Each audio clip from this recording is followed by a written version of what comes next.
Nawala na yung ano, nagtataka siya, nawala yung tubig. Eh, nakaano yun. Athena! Kasi nanay dito tawagin para makapag-sing dito. Wala!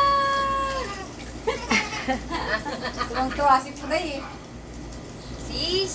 Big. Gala!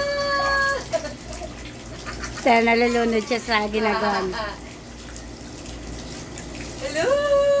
Dapat to si Thea may sariling swimming pool eh. Oo nga. Kaya yung anak niya matakaw mag-swimming. Di, meron siya yung maliit na swimming na ano, di ba? May bathtub siya doon sa bahay pero maliit lang. Yung galing kay Ate Miling yata yun eh. Yung makay kano yata. Diyos ko, pang ano lang yun eh. Pang-aso lang yun eh. Hindi naman kaya tili. Dito tayo kumain mamaya.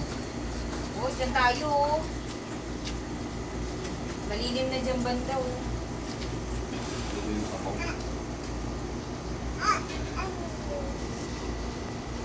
Aloko, walang hawak. Aloko.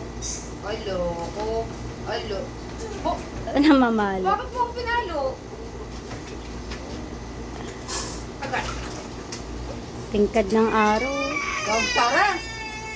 Pinaiiyak. Bakit ang ginawa niya? Kinagat. Pinagat. Saktan niya, no?